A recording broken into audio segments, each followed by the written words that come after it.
Okay, it's another day, another bogus indictment. Andrew, how could you say that these are federal charges? Oh, I can, and I'll make that point in my argument in the next segment. But today there was a loud but peaceful crowd in front of the courthouse in Miami. Now, that's all the media is concerned themselves with. As a matter of fact, Democrats and the media have been having indictment parties, popping champagne, getting drunk. And you know what else they've been doing? A total blackout on the possibility, and I'm using that word to be responsible, that allegedly Joe Biden took a $5 million bribe to affect foreign policy in Ukraine. Here's Senator Chuck Grassley. The 1023 produced to the House committees redacted reference that the foreign national who allegedly bribed Joe and Hunter Biden allegedly has audio recordings of his conversation with them.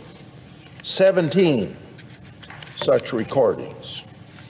According to the 1023, the foreign national possesses 15 audio recordings of phone calls between him and Hunter Biden. According to the 1023, the foreign national possesses 2 audio recordings of phone calls between him and then Vice President Joe Biden. These recordings were allegedly kept as a sort of insurance policy for the foreign national in case that he got into a tight spot. The 1023 also indicates that then Vice President Joe Biden may have been involved in bereavement employing Hunter Biden. I'll give him a free pass pronouncing Burisma. But there may exist 15 recorded telephone calls with Hunter Biden and 2 of the former vice president arranging a $10 million payment to the 2 Bidens to affect the outcome of foreign policy in Ukraine. That was to withhold $1 billion of foreign aid until Ukraine fired the chief prosecutor looking into corruption at Burisma, where Hunter Biden was on the board of directors and receiving tens of thousands of dollars per month with no experience in oil and natural gas, I might add. But the media's only concern is Trump. My first guest is the executive director of America First Works and former National Coalition's director for President Trump 2020, Ashley Hayek. Thanks for coming on the program. How could the media, I thought they could walk and chew bubble gum at the same time. How could the media say the only thing at the top of their mind is Donald Trump, no mention of Joe Biden at all?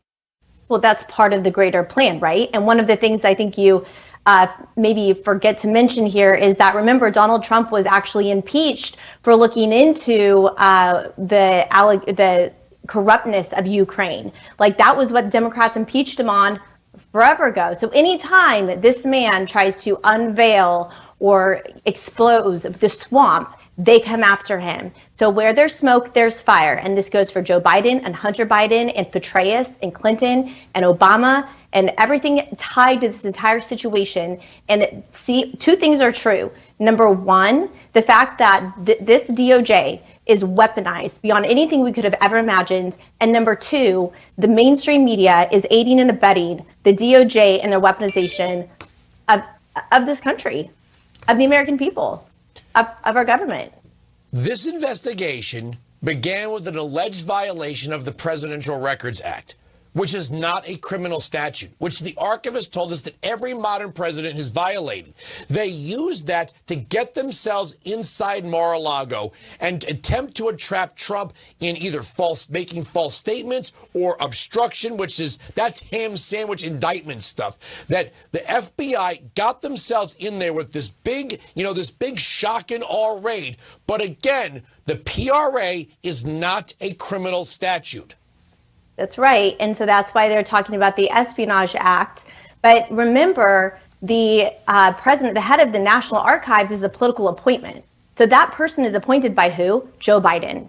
So all of this is a complete political coup. It's a complete weaponization of our government. So you think, this is silly, and I don't want to say that the American people are not smart enough, but when you think about the National Archives, like, you have one job: preserve the records, right? But they're not sharing anything from the Biden family. I know that there are FOIAs that have been issued, investigations that have been launched asking for records that they're not turning over, but they have no problem targeting the former president because he is the #1 political opponent to President Biden. That's the bottom line here. They want to put their political opponent in jail, but they can't use a Russian dossier anymore. Yeah, well, there's that. And they will use every single thing possible. And the mainstream media needs to get their ratings up. So why not continue to cover this? Because, you know, right now, if you look at Twitter, MSNBC is trending because people are having a backlash against the hosts. You know, like, they have not done journalism any favor because all they've done for the past 4 years is put President Trump on, and he made their ratings strong. So now that they don't have them, they're going to make every news story possible about him to get their ratings back up, to cover their butts, and to help support President Biden so that he stays in the White House. You know, one of my favorite things about this is they say, well, the difference between Joe Biden and Mike Pence and Donald Trump is they gave the documents back. Well, Joe Biden said in an interview with PBS that he had documents going back to 1974. So he held documents for what, 48, 49 years? And then said, okay, now you can have them back? That's like saying he robbed a bank, he gave the money back, but we're not going to charge him with robbing the bank. If you steal a car and bring it back later, you still stole a car. You can't say, well, Trump's is worse, so nobody else gets prosecuted. And again, everyone who has sat in that office has violated this PRA with no one coming after them. That's exactly right. And not only that, but Joe Biden and Hillary Clinton and Petraeus, they were not the president of the United States, and they did not have the authority to declassify a document. That's the bottom line as well, because President Trump has the ability to declassify a document. They do not. When Joe Biden was asked about that information, he said, oh, I had some documents in my garage. It was locked up next to my Corvette. That's not very secure. Hillary Clinton had over 30,000 emails on her personal server. Was she ever charged? No. And what did James Comey say? James Comey said, well, no one would ever go after a Secretary of State. And then what happened? James Comey himself leaked information to try and disparage Donald Trump. Was he ever prosecuted? Was he ever charged with anything? Of course not. The only person that they are trying to hold accountable is somebody who could actually declassify documents.